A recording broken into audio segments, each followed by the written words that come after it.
Live. All right. Thank you all, distinguished ladies and gentlemen. It's nice to have you all here. What I'm going to be talking about today, do we have a microphone? Does this work?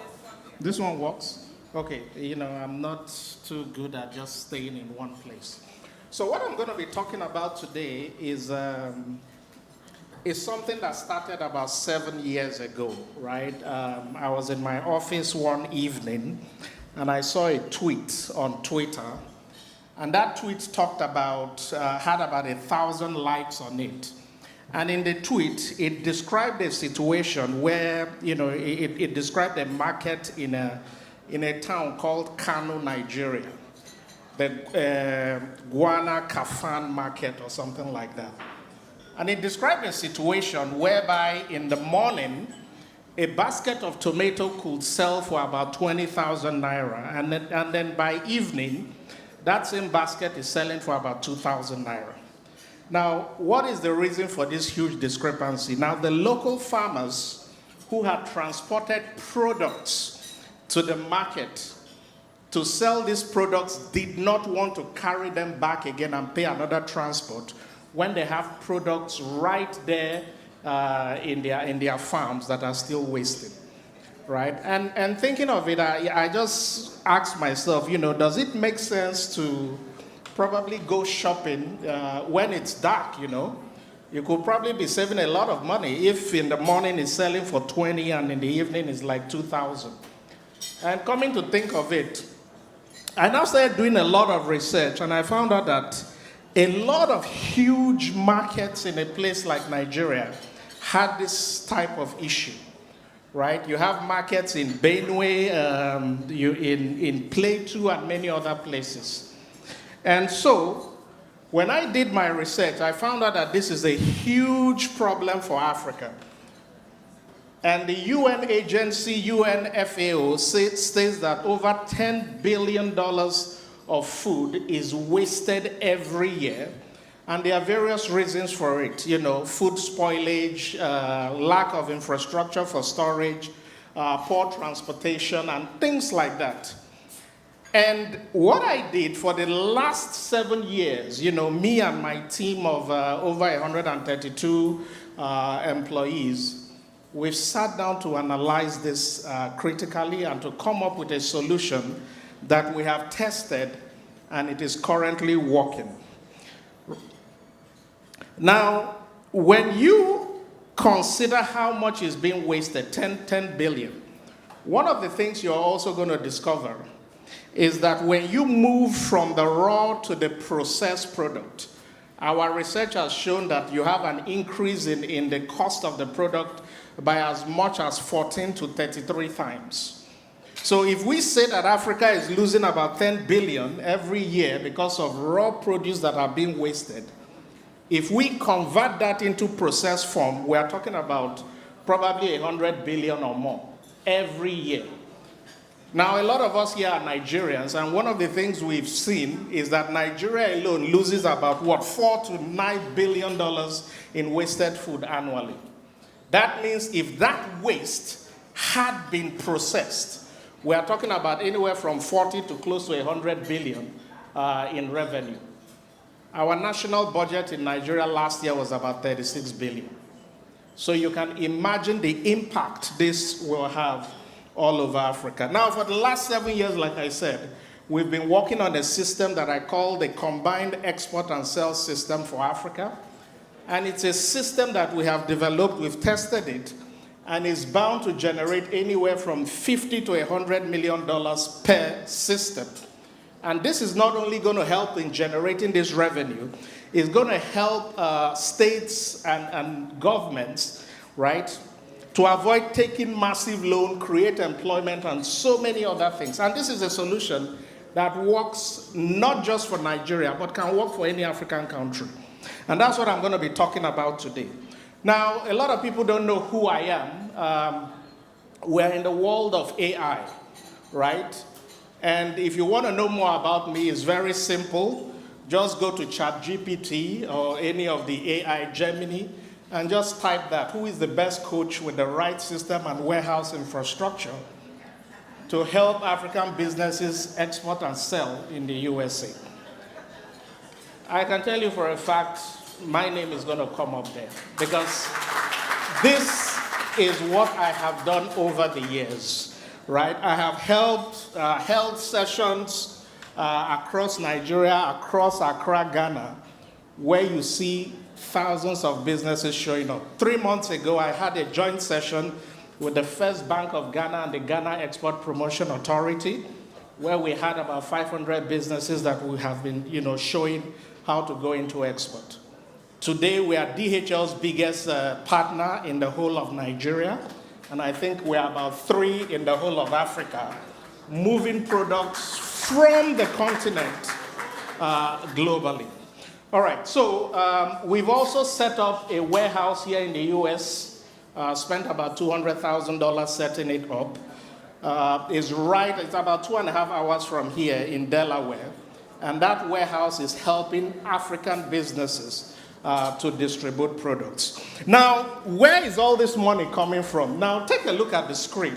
A lot of us are into export of raw products, right? And like I told you, our own research shows that when you go from raw to the processed, you are looking at about 14 to 33 times increase in how much you're generating.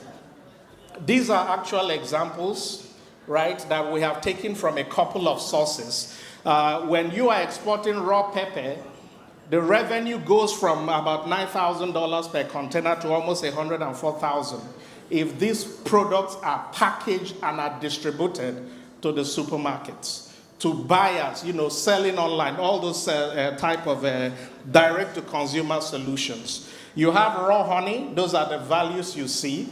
You have things as simple as sesame seed, going from the raw to the processed. You have things like ginger, and this is a huge commodity that we have in Nigeria, ginger. But what is it that we do? A lot of times we are exporting these products in the raw form. What is the biggest issue? What is stopping Africa as a continent from harnessing the true potential in these processed products? The biggest issue we have seen in my over 5 years training over 10,000 businesses is that most of them have a challenge of finding buyers. That is their biggest challenge. Now, what has government traditionally done? So one of the things you see is that you see government and entities trying to train farmers on how to export, right? You have sessions, you have organizations like the Nigerian Export Promotion Council, holding sessions where they are training farmers. Now let's be frank. The farmers don't want to start learning how to export. They don't want to. All they want to do is produce their crops. And that's why these solutions have failed. I've been in sessions after sessions where they invite me to teach farmers on how to export. I'll have 1,000 people in the room. At the end of the day, only about 1% or less of them, or less than that, are able to go into the export business. So a different approach has to take place, right? Now, the first solution that we developed with the CESA is what we call creating a central processing facility. So what does this do? Now, before we came up with this, let me give you guys a little reason why we came up with this. We had a situation where the Nigerian Export Promotion Council told us to help about 500 businesses to sell their products in the USA. And one of the biggest challenge we had, at that particular instance, we had, I think, about 12 companies who were selling processed cashew. And the challenge we had was that when we go to the various retail stores, today we go with cashew from A, tomorrow from B, tomorrow from C. They were like, who are we representing? There was brand inconsistency. Customers like to follow a particular brand. Once they trust a brand, they want to follow that brand. So the central processing facility helps in collecting products from various entities, from various farmers, and they create a standard for that product. Now, these facilities are typically going to be funded by the state or national government. And again, this does not have to be Nigeria alone. This can be any country that needs this product. And then what we are doing at these facilities is providing the machines and the packaging with the right labels that meets the US and Canadian specification.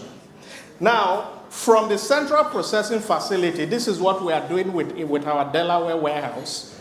We have a situation where all those products, irrespective of who is coming from, because they have that uniformity, are moved to the warehouse. And this is where this is actually the key solution that we are looking at. Because the biggest challenge most of these people have is what? Finding buyers. So by the time we've aggregated products from multiple farmers, these products have been branded into a unified brand. We move it to this warehouse, and from this warehouse, we're able to distribute it all over. Right, so that's the solution that we've developed. Now, these are revenues that we are projecting for 2026 all the way to 2030. And to achieve these revenues, and this is why I say from what we have seen, we are looking at about $50 to $100 million per entity. And when I say per entity, when you look at some of the potentials a country like Nigeria has, is amazing. The Faringada market in Plateau State, Jos. We've done a lot of research on these things. A lot of ways. One of the biggest vegetable markets. The Mararaba market in Nasarawa. There's another one in Benue too. Massive potentials exist for all this. So what are we looking for as a partner? We're looking to partner with investors here. So the first one is obviously the key to our solution, the U.S. Central Warehouse. We are looking to expand it because the market potential is amazing. We're talking about hundreds of millions of dollars of potential market. Now, investing as an investor, we are looking at a 60% return on investment, and these funds are going to be used for our warehouse support to expand it, to create distribution, assets, product inventory, and obviously our Canadian setup, which we are working on. I'm sure a lot of you know now that the population of Nigerians and blacks in Canada is amazing. There is no Canadian supermarket that I go to that at least 30% of the people in there are not Nigerians. It's amazing. They need these products. And that's what we're talking about. Now, the central processing facility, like I said, is going to be government funded, right? And again, there's a reason why we want it to be government funded, so that they can have a hand in it. And these facilities, like I said, will help in collating products from multiple sources, packaging, creating a standard that exists for these products, and then moving it to the central processing facility. Now, if you look at the solution that we are releasing, you can be in Ghana and set up a central processing facility. All you have to do is move it to our central warehouse, and from that central warehouse, we are distributing it all over the USA. We're already talking to some of these states. Yesterday, I had a discussion with the governor of Ebonyi State, and he has already agreed to sign up into this solution. We are talking to a couple of other state stakeholders. So again, if you are here and you are interested in this, either to invest as a private entity or to come in as a state, we will definitely welcome your input. So again, those are my details. I have to stop now because I believe my time is up. I've already used like 2 hours, 15 minutes already. So thank you all. And again, I'm still around for those of you who want to reach out, talk to me. We are definitely here to help, you know. And to wrap up, one of the things you notice is, I can't remember which of the speakers said this, right? Africa needs to move from looking for grants and looking for handouts. And they should begin to, what do I call it? The history tells us that what? Empires are built with capital. not through motivation, not through grants. We are all in the city of New York. You can see the structures that exist over New York. They were not built via grant or what do you call it, or motivation. They were built by people who invested capital, and because of the investment of those capitals, those people had a duty to make sure that they performed. Join us in this, and I think together we can build the empire that Africa will be proud of. Thank you.